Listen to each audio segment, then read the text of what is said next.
fundamental reason for the disruption of navigation in the Strait of Hormuz is the illegal military actions taken by Israel and the United States against Iran. China urges the U.S. and Israel strongly to immediately cease its illegal military actions. Having heard what was said by our U.S. colleague, we are much more convinced now that China's position is objective and impartial, reflecting the image of a responsible major power that upholds international fairness and justice. Our vote will stand the test of history. At the same time, China calls on Iran to stop attacking relevant facilities in the Gulf, address the legitimate concerns of Gulf nations, focus on the common interest of the global South, and take corresponding positive measures 图尔木兹海峡正常 normal 通航。 navigation in the Strait of Hormuz as 中 soon as 方 possible. 赞赏巴 China 基斯坦 applauds the、埃 active 及、 efforts made by 土耳 Pakistan, 其、沙 Egypt, 特 Turkey, 为推 and 动 Saudi 对话谈 Arabia 判、 to 恢 promote 复地 dialogue 区和平 and 所做的 negotiations 积极努 and 力。 restore regional peace. 中方赞赏并 China 支 commends 持 and 联合国 supports 在 the 斡旋调 work 解、 carried out 缓 by 解 the 人 United 道局 Nations 势 in 等方面 mediation 所 and 做的工 alleviating the 作， humanitarian situation, 期待有 and 关 looks 努力 forward 尽 to 快 these 取得实 efforts 效。 yielding tangible results at an early date.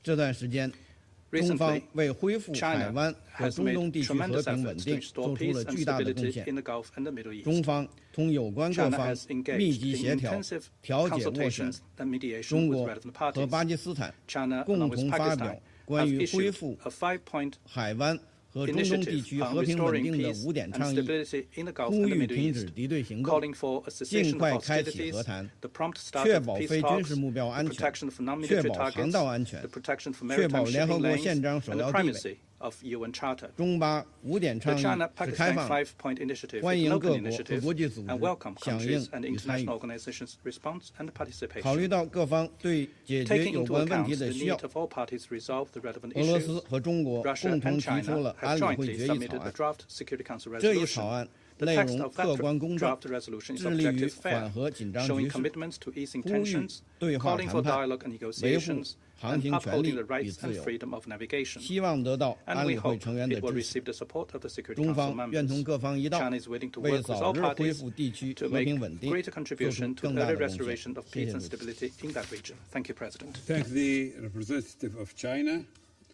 for the statement.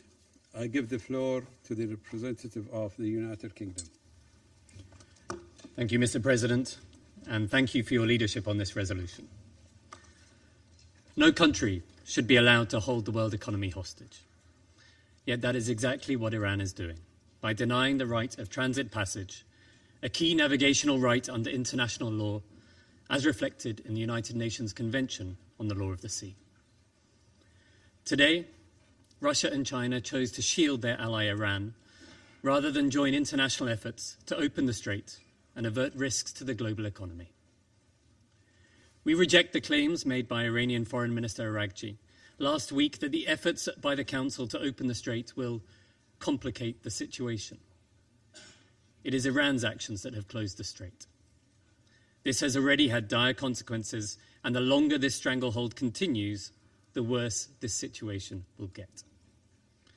In the last 24 hours, we have heard only 9 vessels pass through the Strait of Hormuz, an international shipping route that would normally see up to 150 vessels a day.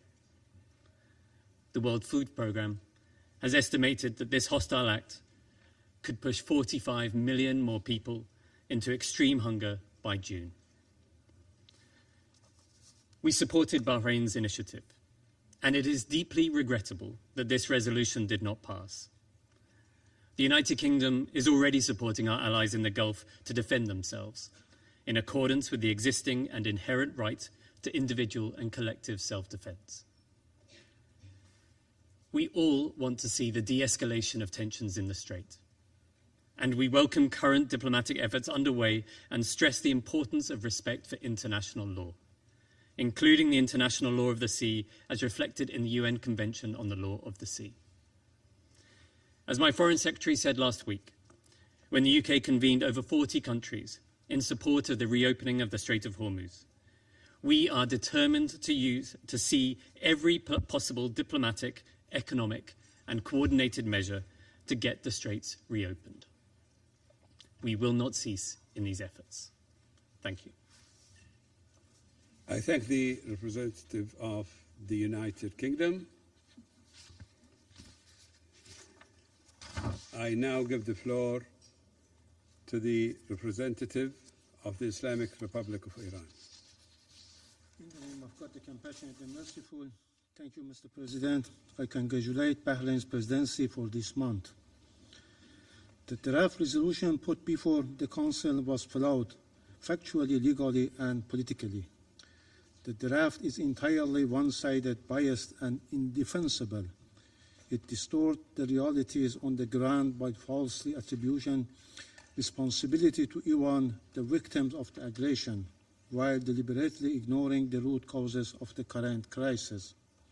The text unjustifiably and misleadingly portrays Iran's lawful measures in the Strait of Hormuz, which have been taken in the exercise of its inherent right of self-defense in accordance with the UN Charter, as threats to international peace and security. At the same time, the text seeks to legitimize subsequent unlawful action by the aggressors and their allies under pretext of safeguarding freedom of navigation and maritime safety in the Strait of Hormuz and the Persian Gulf. Iran's lawful actions cannot be viewed in isolation from the broader context of ongoing aggression against its territory and sovereignty.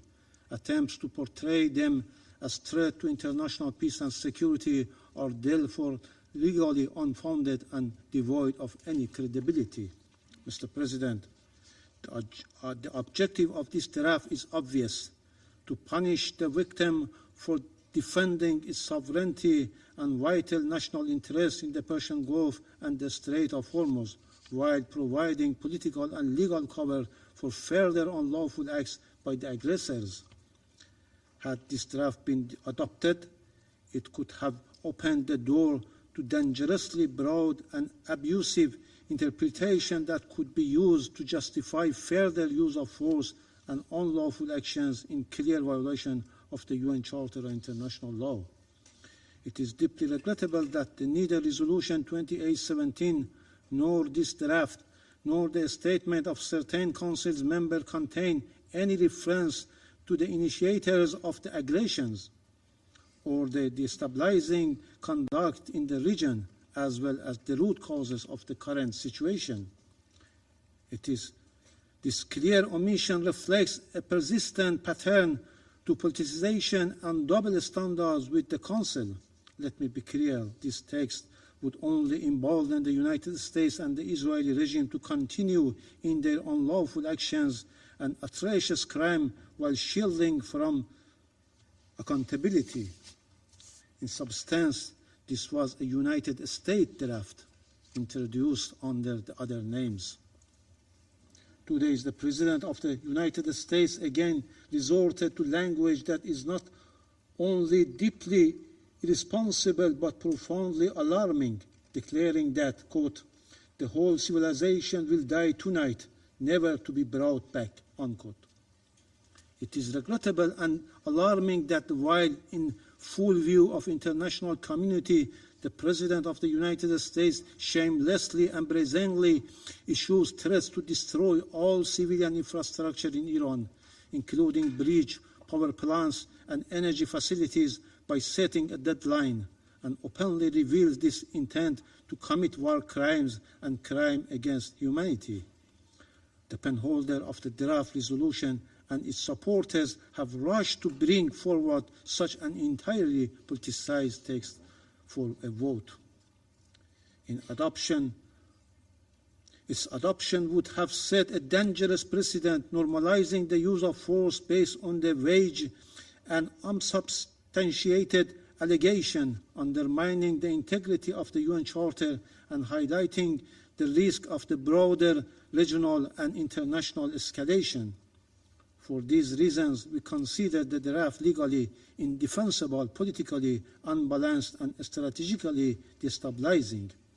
We express our appreciation to China and the Russian Federation for their responsible conduct, for their constructive approach, and for exercising the veto in a manner consistent with the principle of the UN Charter.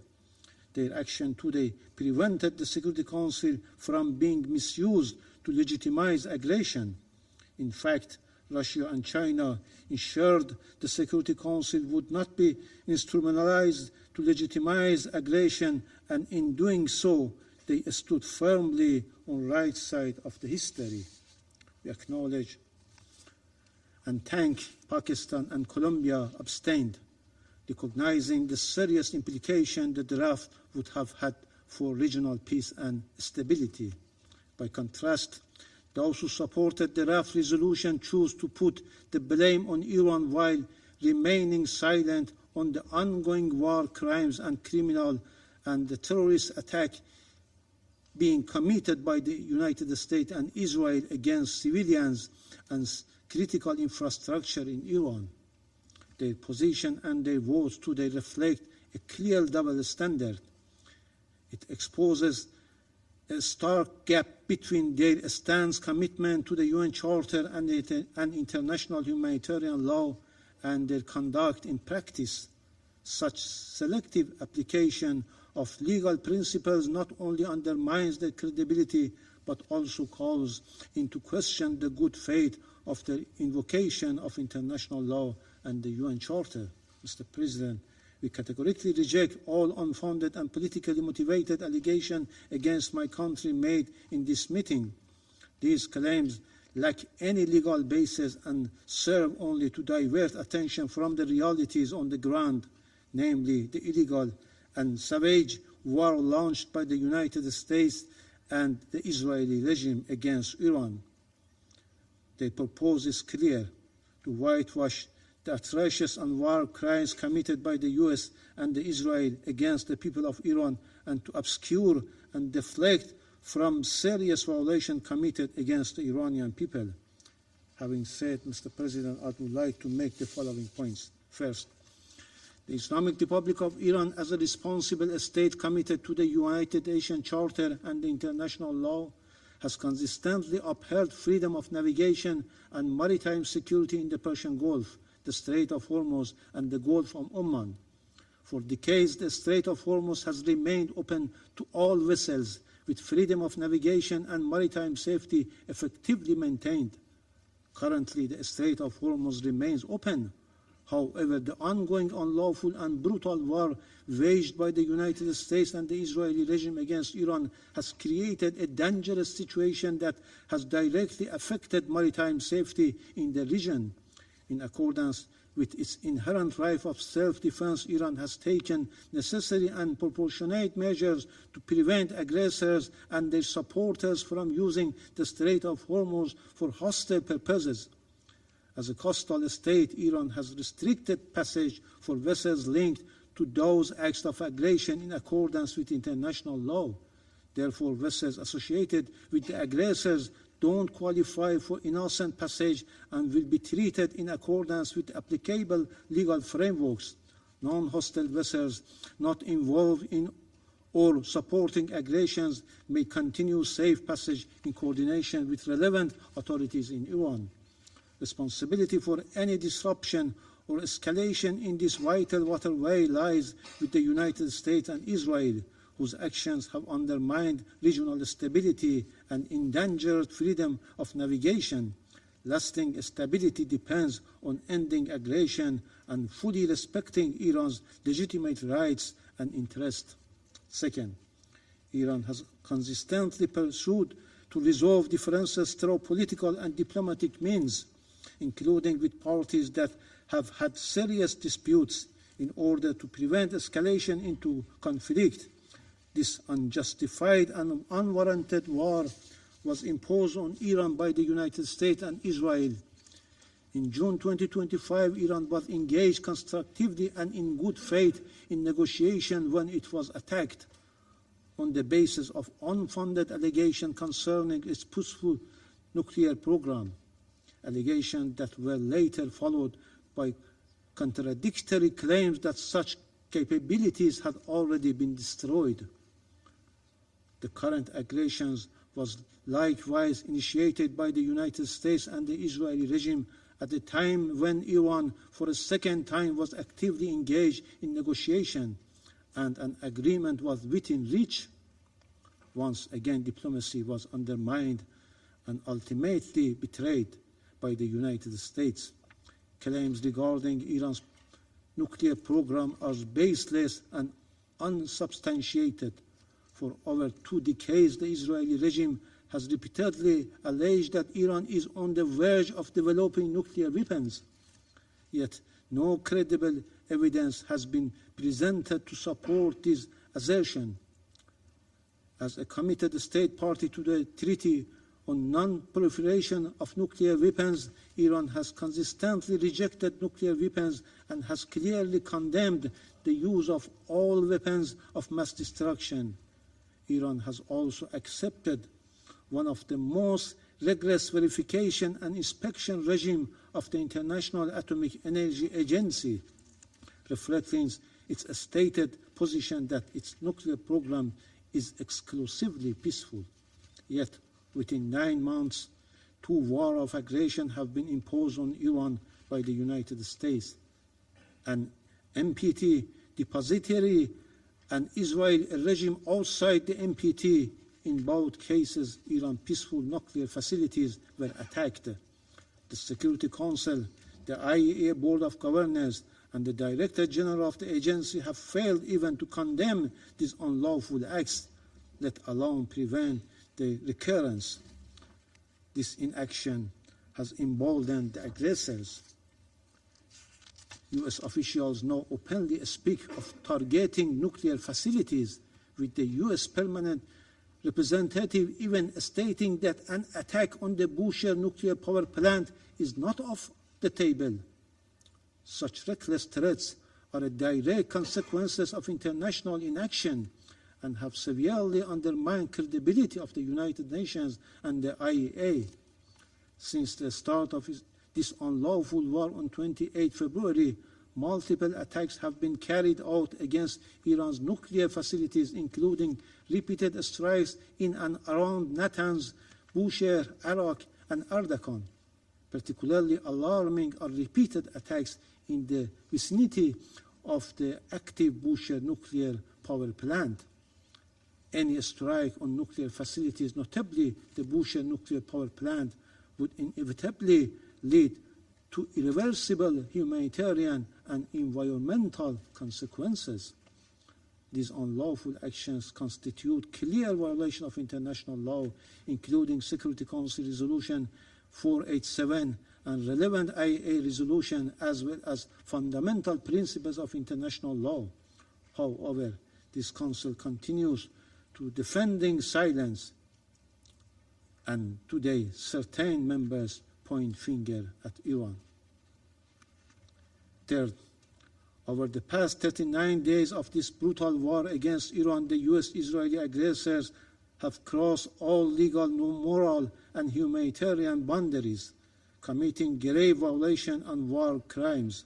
From the outset, they have deliberately and indiscriminately targeted civilian objects, including schools, hospitals, airports, and sport facilities, such as primary schools in Minab.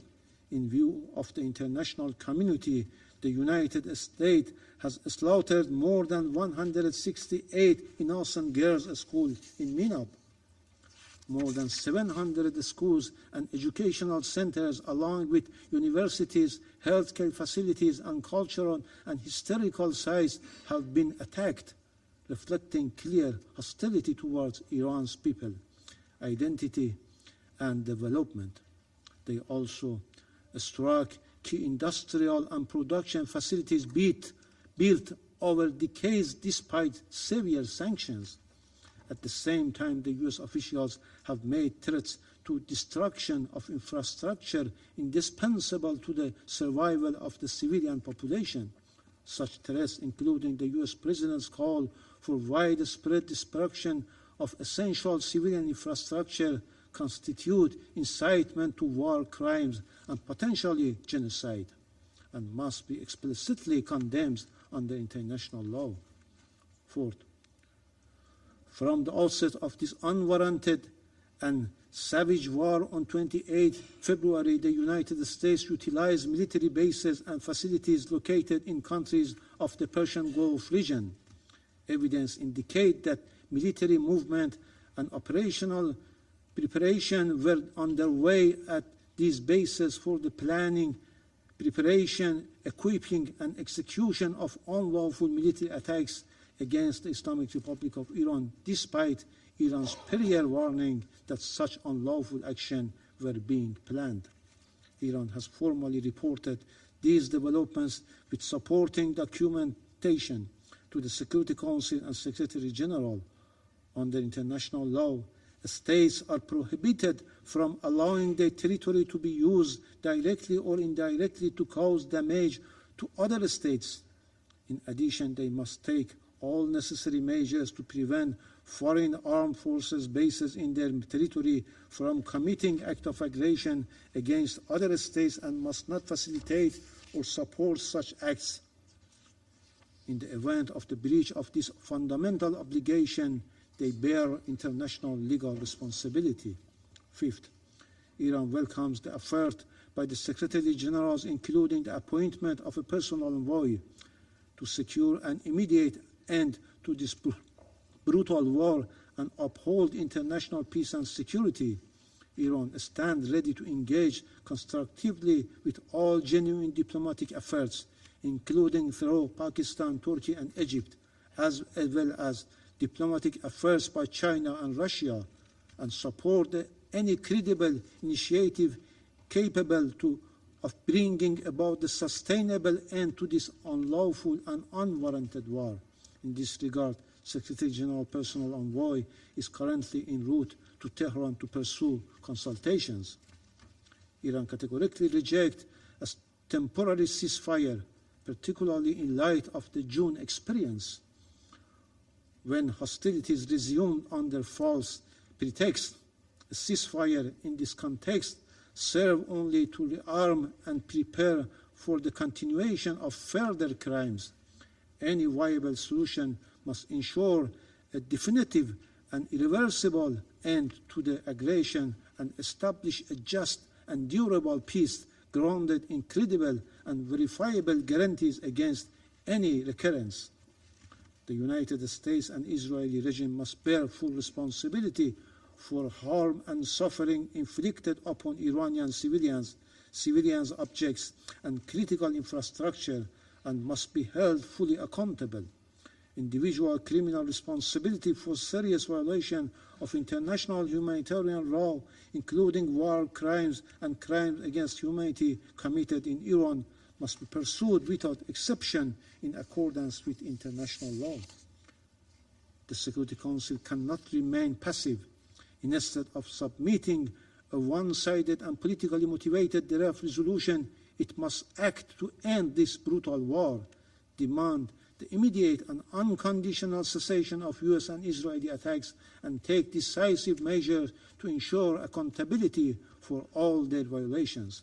Finally, with regards to the United States President's explicit threat of massive war crimes and target and destroys Iran's critical civilian infrastructure, this threat constitutes a flagrant and egregious violation of the IHL and the most fundamental rules of governing armed conflict.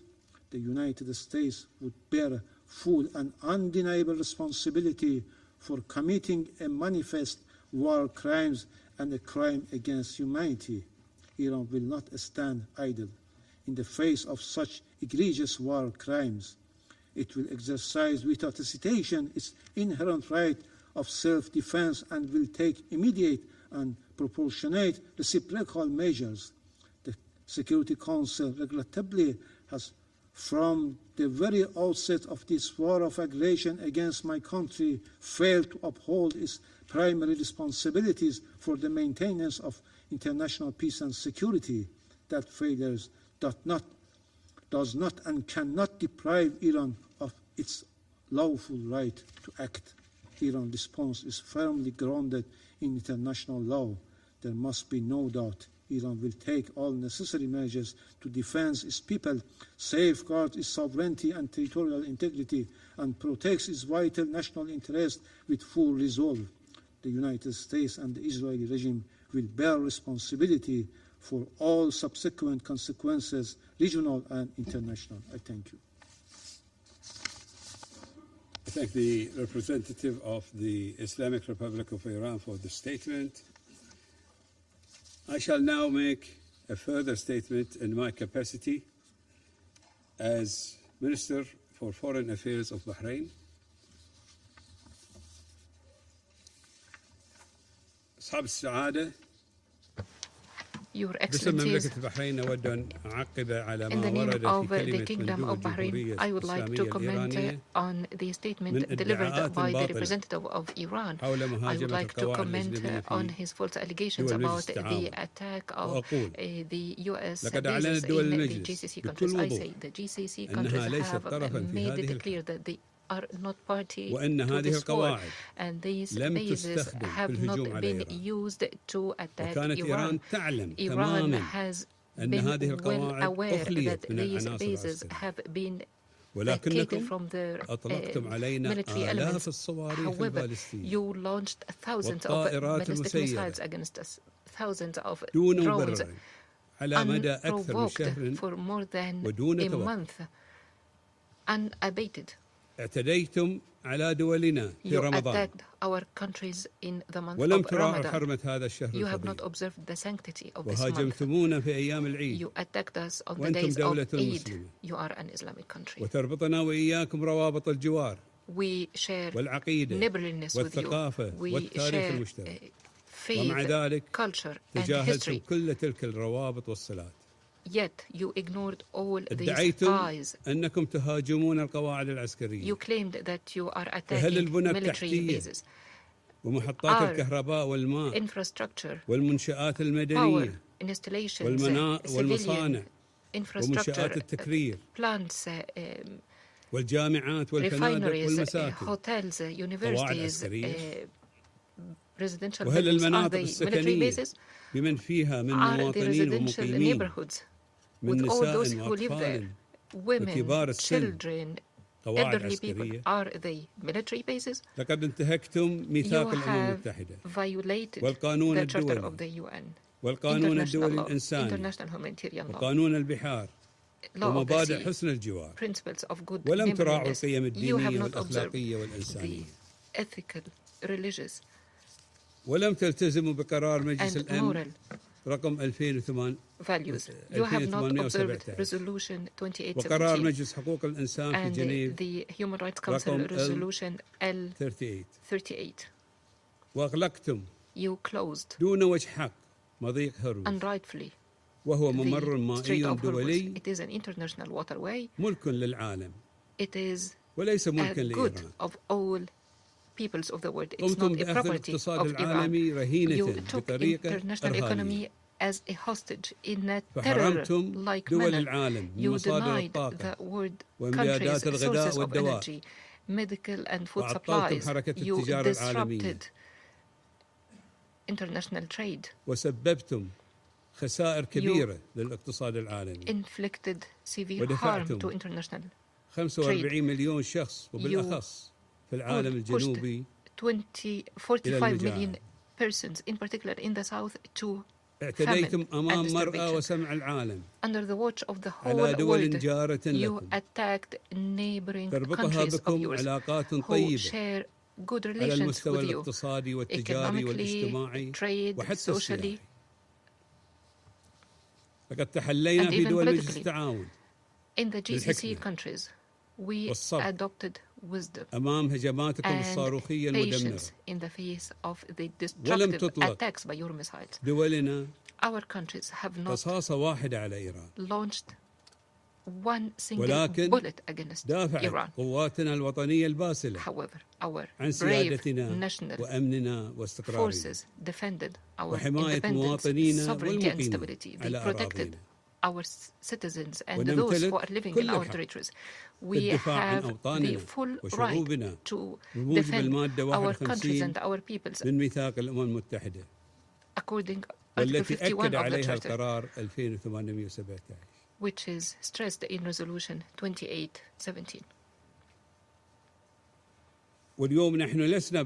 Today, we are not talking about your deliberate attacks against our countries. We are discussing your illegal terrorist actions by closing the Strait of Hormuz, which harmed international trade and jeopardizing the lives of millions of people. I resume my function as President of the Council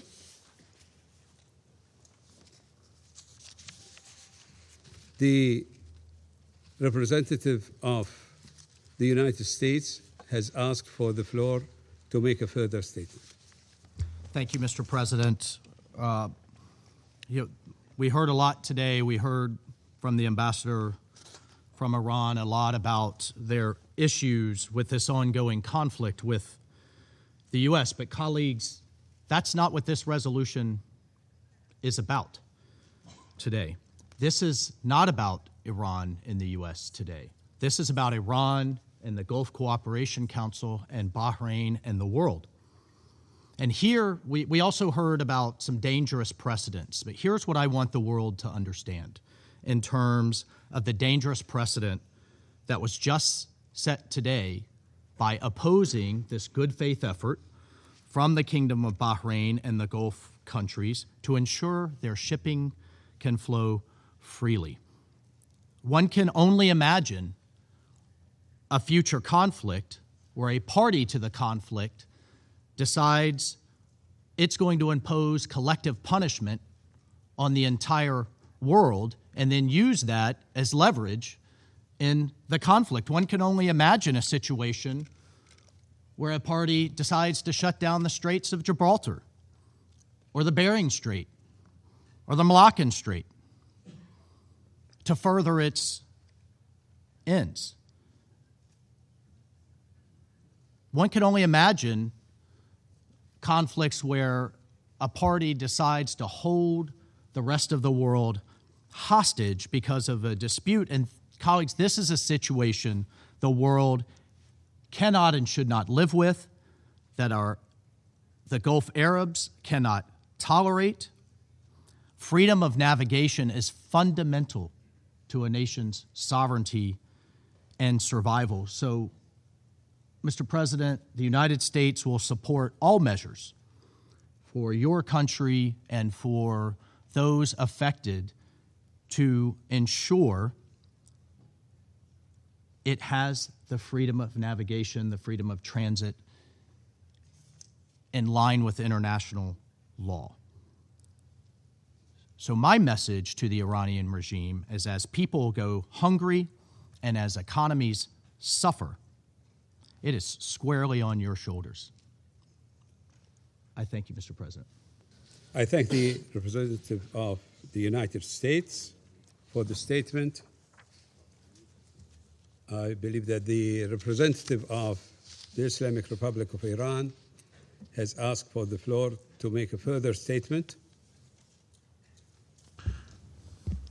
Thank you, Mr. President. Thank you, Mr. President. I think that once more this war showed that the U.S.